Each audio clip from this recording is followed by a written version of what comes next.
Welcome, friends and bond market vultures, to another banging episode of the InfoHazard Podcast Show. I'm your host, David. I'm here with my friends Phil and Danny. Bang. Woo! What's going on, friends? Same old. Just trading bonds. Nope. Try it again. Keep that energy up. Bang, bang, bang. What's going on, friends? Woo! Yeah, excitement. Just selling all my bonds, man. There we go. Buy new, more valuable bonds. Huh? Is that our bond more valuable? I don't actually know much about bonds. What? Yeah, the U.S. bonds are going to be more expensive now. Well, for the U.S. Like, they'll pay a higher rate of return. Right. So, yeah, okay. Yes. Cool. Bonds. Woo! That's what the people want, dude. Arcane financial instruments. I mean, is a bond really that arcane? It's No, not not really. that arcane. Okay. So, Danny, start us off. What's new and interesting? So the credit rating agency Moody's downgraded the U.S. credit from its highest AAA rating to AA1. They said this one-notch downgrade on our 21-notch rating scale reflects the increase over more than a decade in government debt and interest payment ratios to levels that are significantly higher than similarly rated sovereigns. They also said if the 2017 tax cuts are extended, which is what they're assuming will happen, it will add $4 trillion to the primary deficit over the next decade. As a result, they expect the deficit to widen, reaching 9% of GDP by 2035, up from 6.4%, driven mainly by increased interest payments and more spending and less revenue generation. And they also anticipate the federal debt burden will rise to 134% of GDP by 2035. It's currently like 98%. By Funny 2035. stuff, man. Funny stuff. Woo! We're off to a rip-roaring start. Yeah, AA1.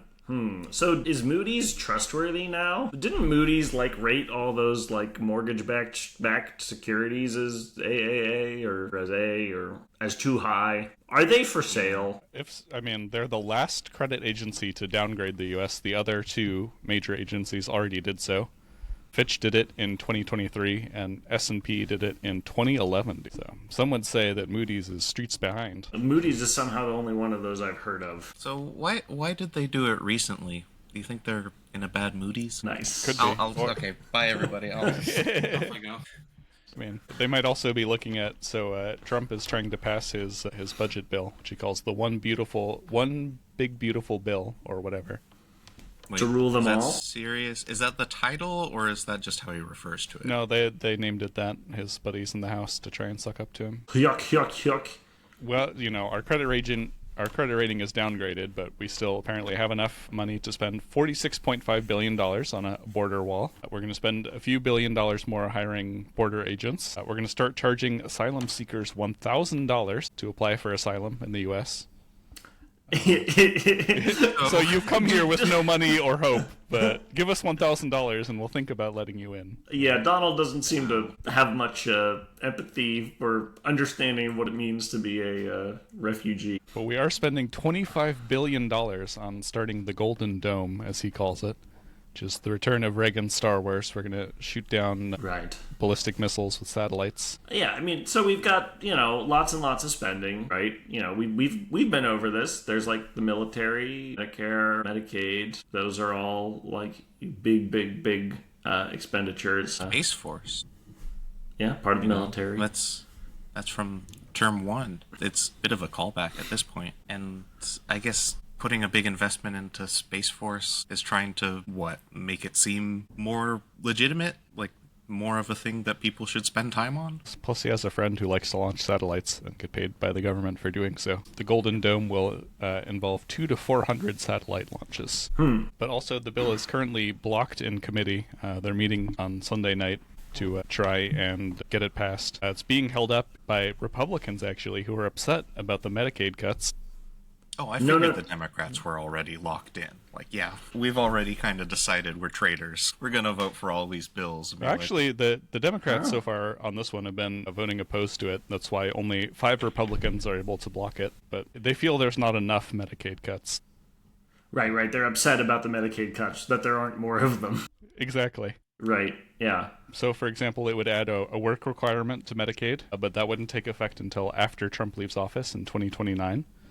And these, budget hawks want that to start sooner rather than later. For example, it's just an admission that people are going to get mad about it. So he's setting up like a timed explosion to go off when the next person takes office. I feel like so many of these bills are timed explosions to either hide the impact on our budget or to give political cover to the party that's passing it in the first place. Like the Trump tax cuts that are set to expire. Why were they ever set to expire? Probably so that it didn't look so bad for the budget. Now they're trying to revive them, and they're like, yeah, this is going to now permanently screw the budget.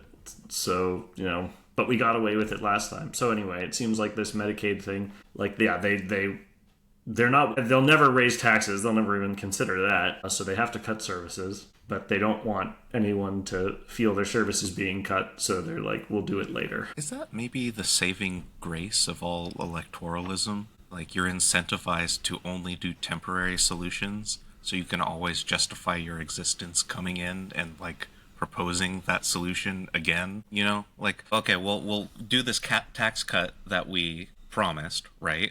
But, like, we don't actually believe necessarily in the thing we're doing. So, like, when all the negative consequences we kind of foresee from doing this tax cut happen, like, at least it'll only be temporary, and then we can come back and do it again later. Yeah, I kind of wonder. We don't have to think of new policies. I feel like it's the kind of thing that both sides can get behind sometimes. Because the Democrats are like, well, maybe in 8 years we'll be able to get rid of this thing. And the Republicans are like, assuming that Democrats actually try to do good things. And then, and the Republicans are like, well, yeah, and we can hide the impact on the budget and act like this isn't like horrible for the country's finances. And so they shake on it. Cool. So it seems as if this party system and these crummy, corrupt representatives aren't doing a good job of making decisions for all of us. Would you guys say so? definitely. I The think problem is everybody says so, but then they say, but my representative is one of the good ones, so I'll never vote against him. I'm all in favor of voting against my representative. Hoping to see some robust primaries. I have a question for you guys. Our government we have 3 branches, right? The judicial, the executive, the legislative. Which one is the worst? Definitely legislative. Worst how? However you'd like. The worst at doing their job, or Sure. worst for people? The worst? Say Yep, both. The executive is probably the worst for people. The legislative is the worst at doing their job. And then the judicial is kind of just like a fun sampler platter of both.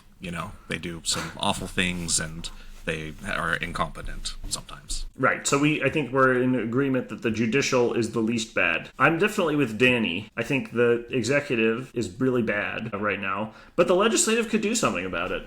For example, he's corrupt. They could be investigating this. They're criminal. They could be investigating this. He's committed impeachable offenses. They could impeach him, but they don't. They could end the declared emergency where they claim that Venezuela is invading us. Is that what it is? Just one specific Venezuelan gang, dude. They brought the U.S. to its knees. Yeah, Look exactly. around you. They're invading. It's an imminent problem. Yeah, we need martial they're law. a prison gang. They're organizing like a Soviet style land invasion from prison. So anyway, I'm with Danny. I think the legislature is the worst. I'm curious, what do you guys think is wrong with it? There's lots of things.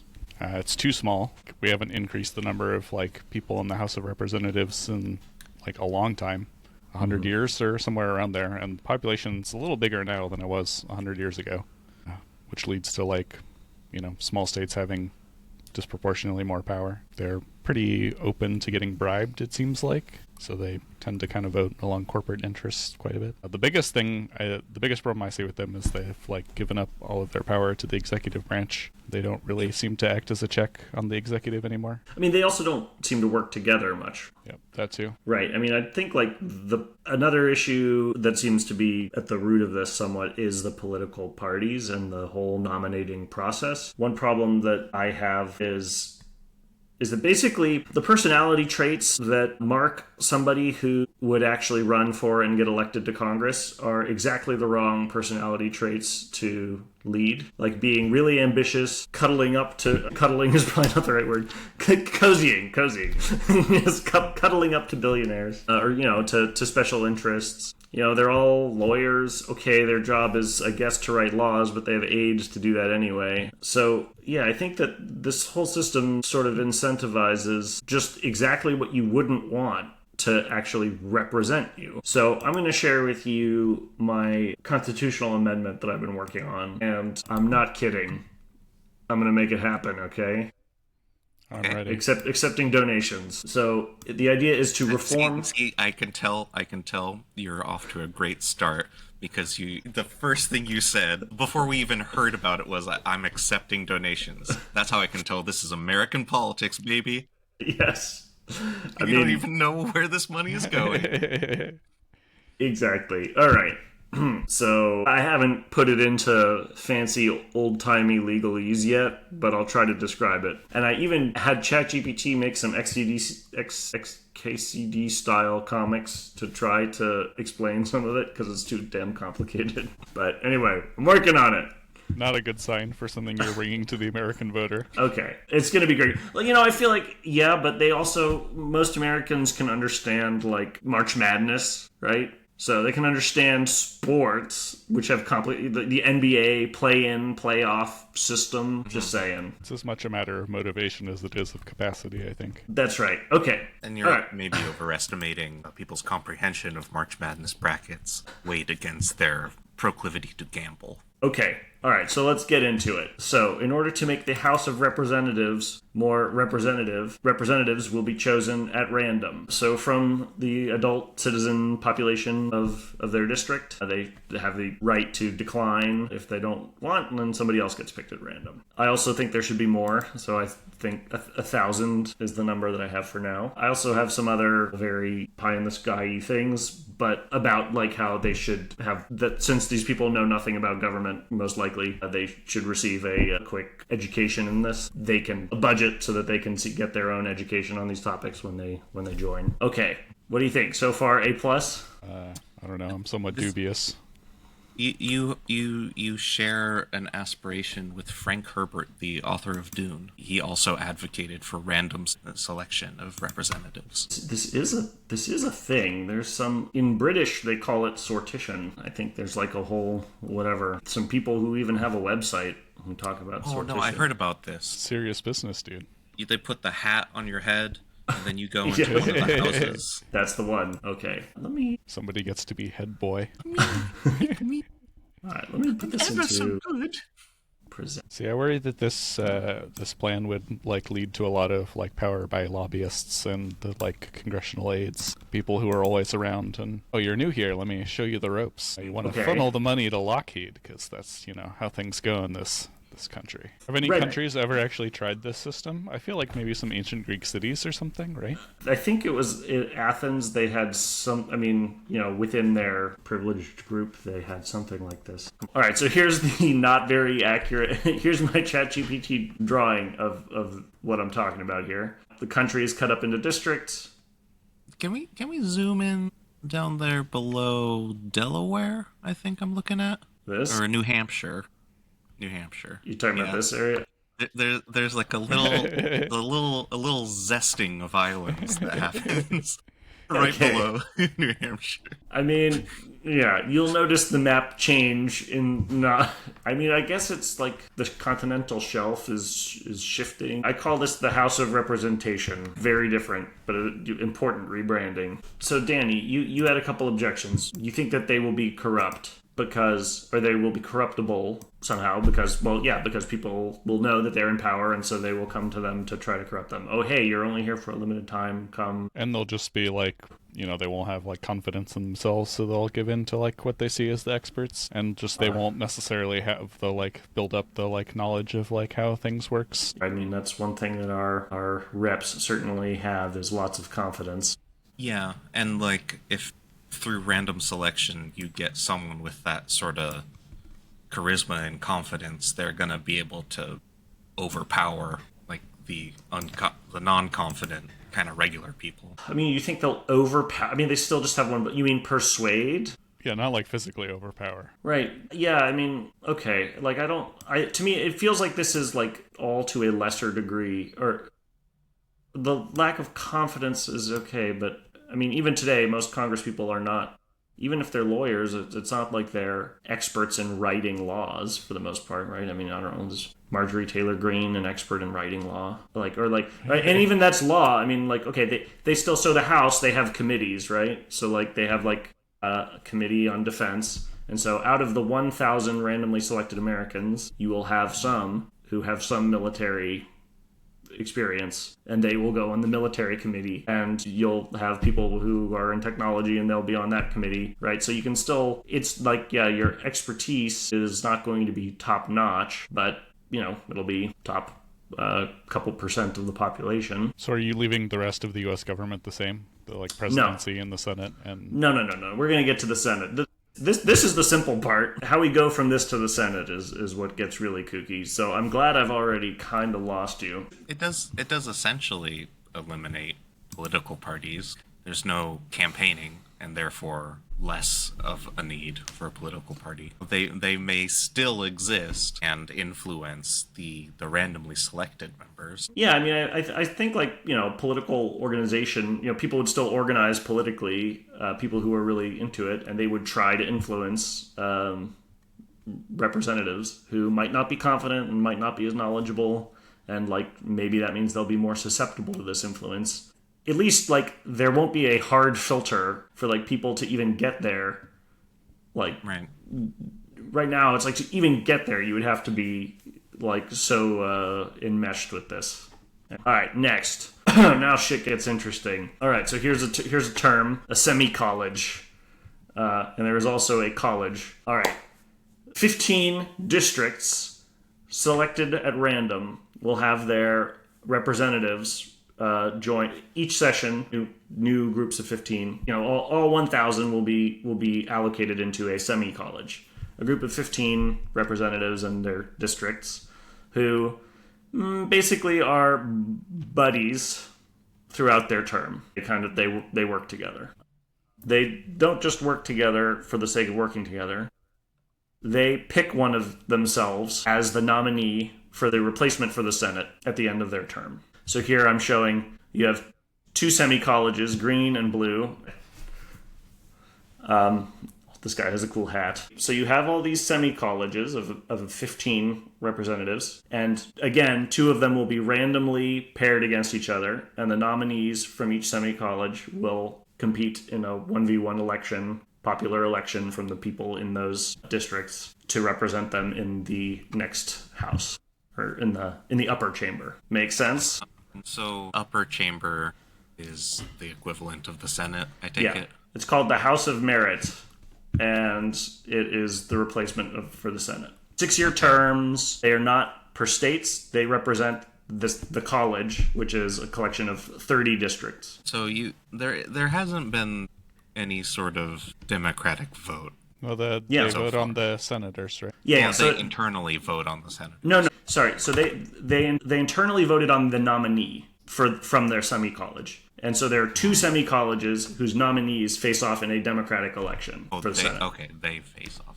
I see. What are the strengths of the Senate? I mean, in its design? Well, it's supposed to be, 6-year term instead of 2-year term, so they should have a little bit of freedom from having to be constantly campaigning. Every state is equal. Every state is treated equally, so there's this protection of minorities where in this case, minority states. I've discarded that. I think that's really stupid. Did make more sense What? when the states were more independent. Yeah, sorry, let me rephrase that. That made sense in 1780. That doesn't make sense in 2025. Sure.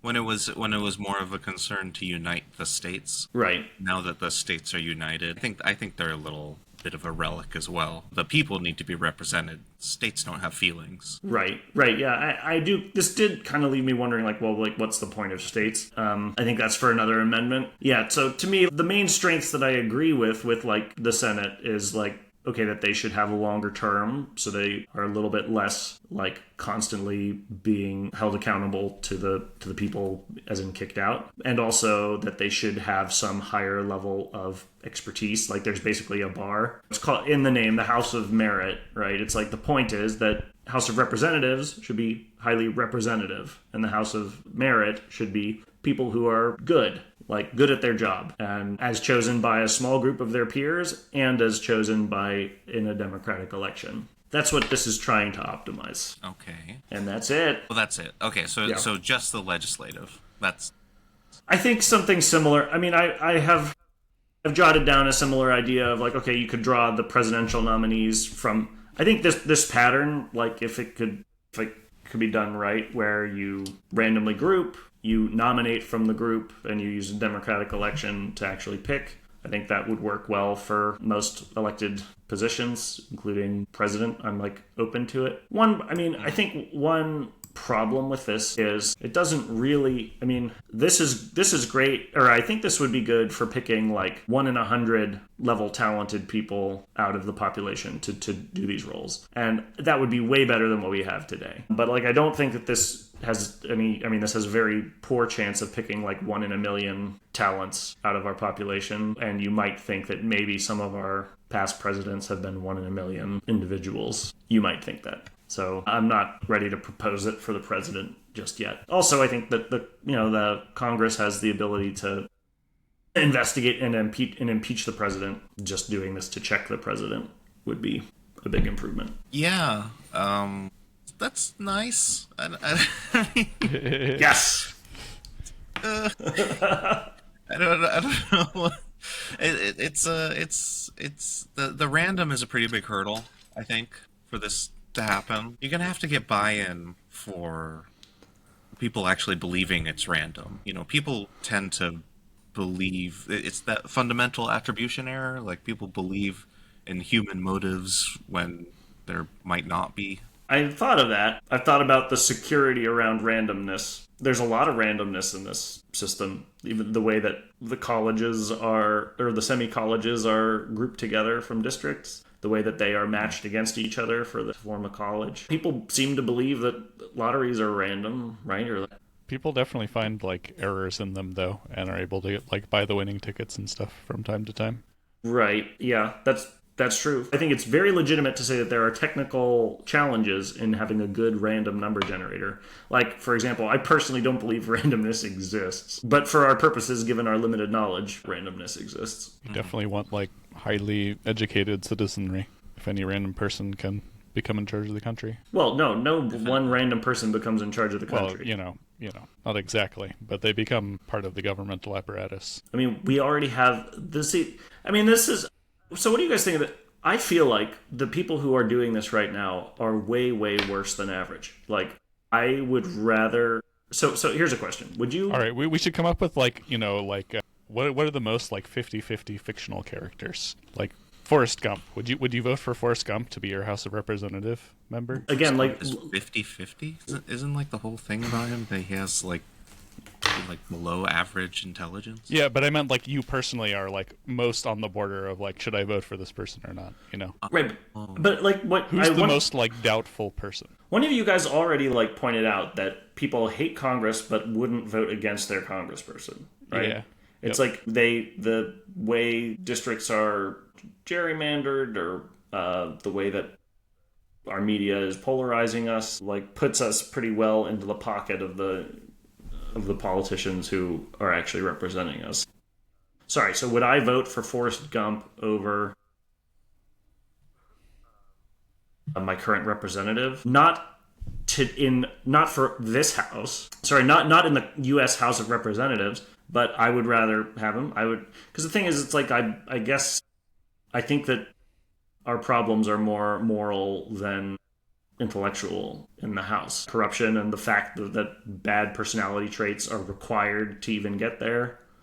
Yeah, I think that's really, really problematic. So yes, I would take Gump. I think that Gump could make friends, and I think he can apply his simple morals and understand to make good votes on stuff. No, I don't know. I feel like Forrest Gump would be pretty easy to take advantage of. He's guileless. That's one of his main qualities. So I don't think I would vote for Forrest Gump over my current representative in Congress. I think guile is not 100% negative as a quality for a politician. Now, would you vote for Forrest Gump over other people's representatives? Right, because like most people like their representatives, right? And yeah, I mean, and this is kind of like what I'm like. I don't think these are going like the average person from this group is going to be good, right? Like, I don't think they're going to be smart or experts, but they will at least like be representative. They'll, like a jury, they'll be like, you just took a $400 million bribe. $400 billion. Billion? Million. $400 million bribe. I'm going to impeach his ass. So people try really hard to get out of jury duty. Jury duty lasts for a day to a week, maybe a month. This is, how long is this? Like 2 years. Term? 2 years. Yeah, they can opt out. It's service, yeah. So, I mean, I think that could definitely be a useful selection. Though these people should be, like, paid pretty well, like similar to how a representative is paid. So, like, yeah, if you're working at McDonald's and you get offered this, you probably should say yes, even just for economic reasons. I was thinking about lead to like people with like serious careers never saying yes. There are plenty of doctors and lawyers who then became politicians. Like the allure of power it's a bigger draw than money. You get money for power. Past like supplying for your basic needs, like any money you get past that is basically only ever for acquiring. Right, and the power to feed yourself is still power.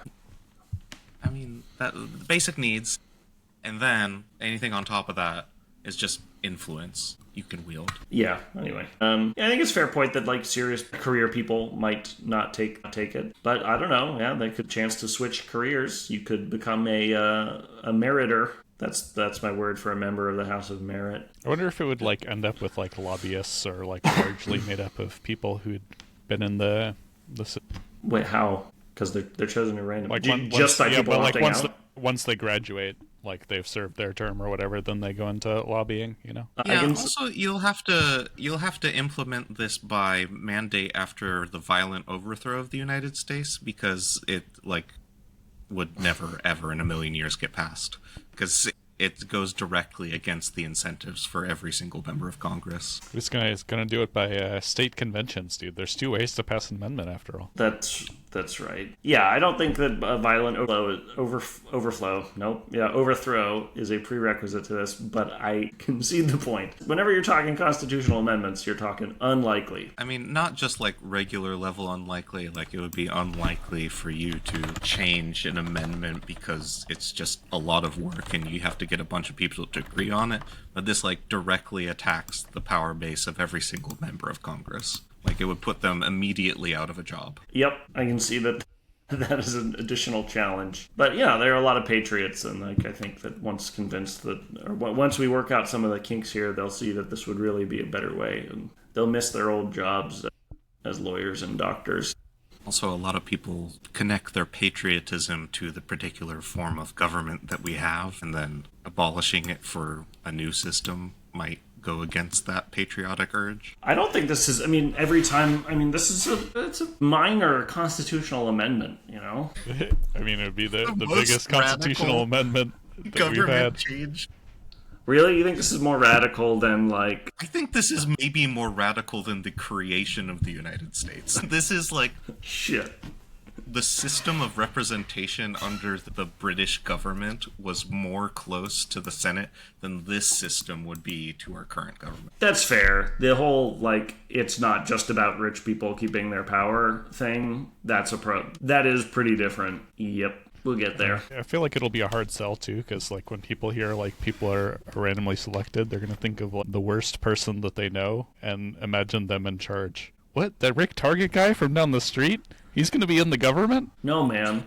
They'll imagine themselves being randomly selected. Yeah. No country should have me in charge, dude. You're not being in charge. You're being one member of Congress. All right. Partially in charge. You have a staff. Hell yeah, dude. Like a wizard staff?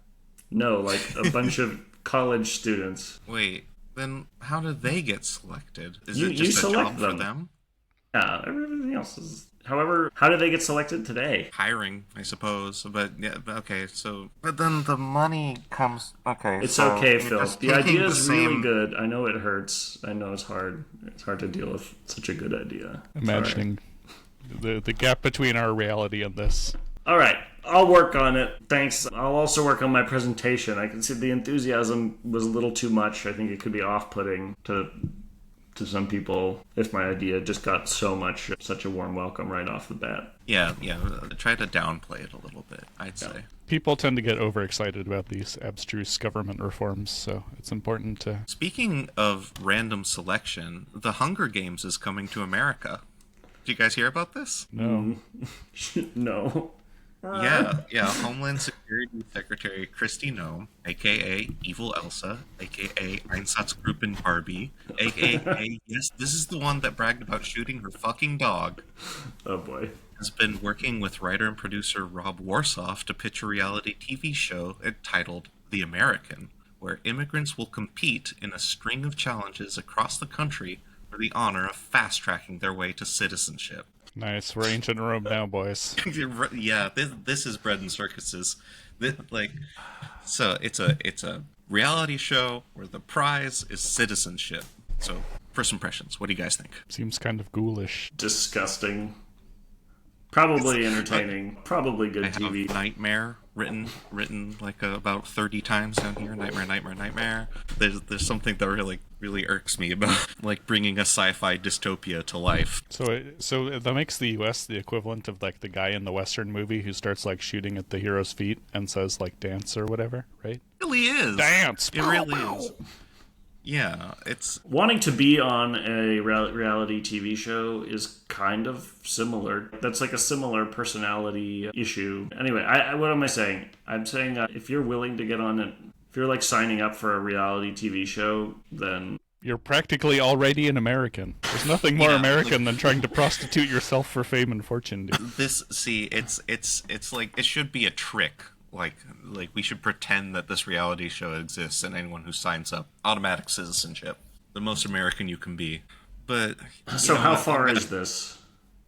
I'm gonna pick at this scab. I'm gonna tell you a little bit more about it. So Rob Warsoff, he's a Canadian writer and producer.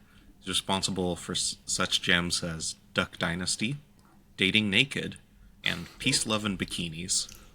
The producer that brought this to the attention of Kristi Noem. In an interview with the Wall Street Journal, he stated that the show isn't the Hunger Games for immigrants, and also it's not. This is not. Hey, if you lose, we're shipping you on a boat out of this country. If the prize is citizenship, what is the alternative? Because it's like, all right, well, you're not citizens, so I guess you're just here illegally, and. They said the prize is fast-tracked citizenship. I don't think that they're going to let illegal immigrants participate in this. This is going to be like H-1B and green card holders or something. Or O-1. Or asylum seekers if they can't cough up the $1,000. Well, he's been pitching this for a while, as early as the Obama administration. So Wait, so you said he's Canadian, right? Is he going to be competing? He's Canadian. He's an immigrant himself. Yeah, and he was saying that he wanted to showcase the benefits of Americanness and like the highlight the immigrant experience. The Daily Mail took a look at this 35-page pitch document and Some of the proposed challenges include mining for gold in San Francisco, balancing logs in Wisconsin, rafting down a river in Colorado, and building a rocket for NASA in Florida. One of these things is not like the others. One of these is rocket science. Sorry, your house exploded. We had a bunch of non-experts working on a TV show about rockets nearby. I mean, it does sound entertaining, right? It sounds awful, but entertaining, which is what all reality TV is, right? Yeah, but like, you could do this super patriotic reality show and not have the stakes be so high. Like, the grand prize could be like a refrigerator or some money or something. It doesn't have to be like get out of the country or I guess fight through bureaucracy is the alternative. You don't get one of those gold passports, or what's the way to buy your way into the country now? The Trump golden visa or whatever.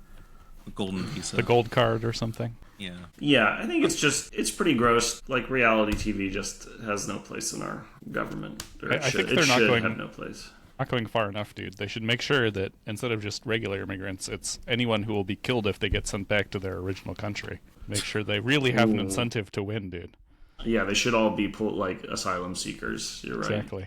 Either win or go back to Iran where they're going to hang you. No, Iran? We don't accept refugees from there. They will be sent back to only if they win. Africa. Only if they win the game, dude. Then we accept them. Otherwise, they're going back. All the contestants are fleeing white genocide in South Africa. So there's like a common theme. We could call it the Boer Wars, dude, right? if it was all the South Africans.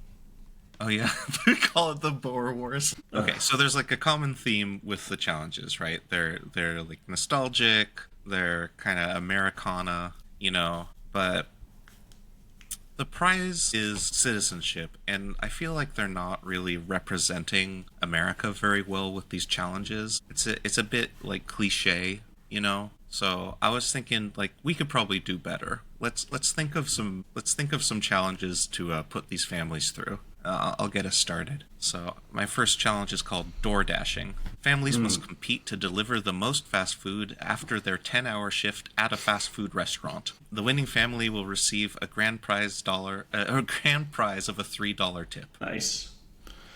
That is American. A $3 tip, not like your child continues to get healthcare. We're not gonna go right to citizenship. No.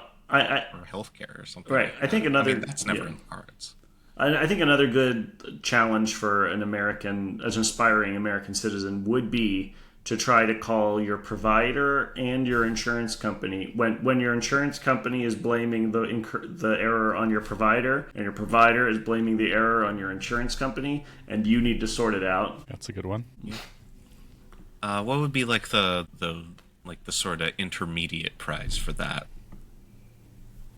Getting a little bit of money back. Sorry, you can receive your minor life-changing surgery. I think for that one they get an immunity idol. Okay, I got another one here. It's also healthcare themed. Waiting room is an endurance test to see which family can stay in an emergency room waiting room the longest. Oh man.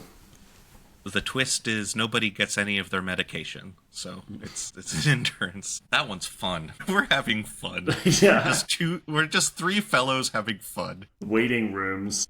Just describing the American experience. Yeah. We could have a contest where like three guys who used to be used car salesmen try to convince them that they deserve their vote. Three guys who used to be used car salesmen? Yeah, try to convince the immigrant that they're worthy of the vote once they become citizens. To mimic our election process where you try to figure out who's actually trustworthy. I feel like another very American thing is having your shit like degraded, like planned obsolescence or like features are removed from what would otherwise be a fully functioning awesome thing, like whatever. Okay. Have your car remotely limited to seat warmers are subscription only. Yeah, like we could have like a race, like a Amazing Race style, but we're putting everyone through the enshittification blender, where we're just like Sorry, you had this van with the tire service, but that's expired, so no more tires. They could be given a product in whichever family thinks of the best way to cut costs and raise profit margins. No matter how much worse it makes the product, they're the winners. Yes, it needs an app. That's like everything needs an app. That's And a have way you to charge considered more. integrating AI? It's in the app. Yeah. Oh, right. Man, All right. God bless the USA. Okay. That's enough of that fun. But I did have a bonus question here. Well, statement and then a question. So ICE is like scary these days. You guys notice that? Mm-hmm. They're like going around and like kidnapping people, not identifying themselves, and they're getting like a big budget boost in the next budget. Big beautiful like, bill. The big beautiful bill. Yeah, their purview of like the types of things they do is getting larger, and they're kind of shaping out to be like this paramilitary organization, and I don't like it. So what department of the government should we radicalize and turn into a paramilitary organization? Paramilitary. Probably the CDC, right? Fauci's coming to get you with his jackbooted Yeah. thugs. Right, I was thinking Yeah. the EPA. What could be more like, I don't know, violent than measuring rat poop. I like that's not E the EPA. EPA because it has a similar sort of like way to outstep their boundaries. Like, you know how ICE can operate basically anywhere in the country. They're only supposed to operate close to the border, but like the way the law's written, they can go basically anywhere. It's like the EPA is like they're protecting the environment, and the environment is everywhere. So they can kind of do whatever they want in the name of protecting the environment. Exactly. Like they can't do anything to you until you exhale. Or Carbon pollution. Or emit heat. I guess like some other candidates would be like the United States Park Service. Just they seem like cool people. I mean, Maybe we could get them on FEMA's the side. conspiracy theory one, right? FEMA or the Bureau of Land Management. That's yeah. that's a bit of a throwback. What is that? They're the ones that like that ranch guy was mad at. What? And you know this one. This does ring a that bell. like took over the like game reserve. Yes, Oh man, what's his name? I could get it if it was multiple choice. I'm Googling it. Bundy's. He's the a real Bundys. character. Bundy's, yeah. I wanted to say that, but then I thought I was just thinking of Ted Bundy. Bureau of Land Management, by the way, is BLM. Yeah. So that's another reason to go with that. You know, so we'll do that, and then we'll drive our FEMA trucks over to the Capitol and ransack it, and then we'll implement your random selection plan. I'm not on board. Or I'm only sarcastically on board here. Though I sounded sarcastic when I said that I was only sarcastic. Anyway, I don't know how we're going to even pull off this radicalization Totally. of... Hey, Danny, a little sidebar, quick. David has insufficiently revolutionary spirit. Report him to the local commissar. Yeah. You're going to report me for that? It's alright, they're already listening. We don't really need to report him. Yeah. No need to report. All right. And with that, we thank you for tuning in for another episode of Info Hazard. Sorry about all that hazardous information we shared. We'll catch you next week.